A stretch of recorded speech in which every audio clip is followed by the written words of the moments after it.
ఓం శ్రీ మహాగణాధిపతయే నమః. ఓం శ్రీ గురుభ్యో నమః. ఓం నమశివాయ.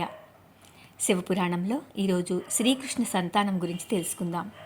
గురుదేవా, శ్రీకృష్ణునికి సంతానం కలగలేదని, అప్పుడు ఆయన ఈశ్వరుణ్ణి ప్రార్థించాడని, ఈశ్వరుని కృప వలనే శ్రీకృష్ణునికి సంతానం కలిగిందని చెబుతారు కదా, ఆ విషయాన్ని వివరించండి అన్నాడు నారాయణ భట్టు.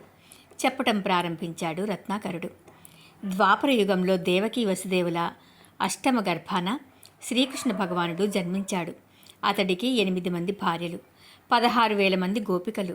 వీరందరితోనూ సరస సల్లాపాలతో శ్రీకృష్ణ పరమాత్ముడు తేలియాడుతున్నాడు. కానీ అతనికి సంతానం మాత్రం కలగలేదు. ఒక రోజున అష్టభార్యలందరూ శ్రీకృష్ణుని చుట్టూ చేరి, నాథ, భువనైక మోహనుడవైన నిన్ను భర్తగా పొందటం మా అదృష్టం. అయితే స్త్రీకి ఎన్ని సౌఖ్యాలు ఉన్నా, భోగభాగ్యాలు ఉన్నా సంతానం లేకపోవడం అనేది చాలా పెద్ద లోటు. తల్లి కాని స్త్రీకి లోకంలో గౌరవం లేదు. కాబట్టి మాకు బిడ్డలను ప్రసాదించవలసింది అన్నారు. ఆ మాటలు విన్న శ్రీకృష్ణ పరమాత్ముడు, శివుని ఆజ్ఞ లేనిదే చీమైనా కుట్టదు, ఈశ్వరానుగ్రహం లేనిదే ఏ పని జరగదు. అందుచేత నేను తపస్సు చేసి శివుని అనుగ్రహం పొందుతాను అని తపోవనానికి బయలుదేరాడు. హిమాలయ పర్వతాలలో ఉపమన్యువు యొక్క ఆశ్రమం ఉన్నది. శ్రీకృష్ణుడు ఆయన ఆశ్రమానికి వెళ్ళి తాను వచ్చిన సంగతి చెప్పాడు. ఉపమన్యువు చాలా సంతోషించి శ్రీకృష్ణునికి శివపంచాక్షరి మంత్రోపదేశం చేశాడు. శ్రీకృష్ణుడు నియమనిష్టలతో చాలా కాలం పాటు తపస్సు చేశాడు.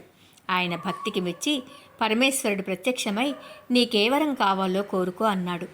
దానికి శ్రీకృష్ణుడు, చంద్రమౌళీశ్వర, నీ అనుగ్రహం నా మీద ఉంటే చాలు అన్నాడు. ఆ మాటలకు మహదానందం చెందినవాడై పరమేశ్వరుడు, శ్రీకృష్ణ, నీ వారందరూ సంతానవంతులవుతారు.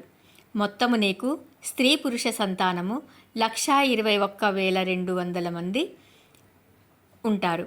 లోకైక పూజ్యుడవవుతావు. ఇంకా యుద్ధంలో సర్వదా విజయలక్ష్మి నిన్ను వరిస్తుంది అంటూ పాంచజన్యము అనే శంఖాన్ని, కౌముదికి అనే గదను, నందకము అనే ఖడ్గాన్ని, శార్ణము అనే ధనుస్సును, అక్షయ తూణీరాలను ఇచ్చాడు. ఇంకా అనేకానేక వరాలు కూడా ఇచ్చి దీవించాడు. ఆ విధంగా పరమేశ్వరానుగ్రహంతో శ్రీకృష్ణ పరమాత్ముడు సంతానవంతుడైనాడని వివరించాడు రత్నాకరుడు. ఓం నమశివాయ.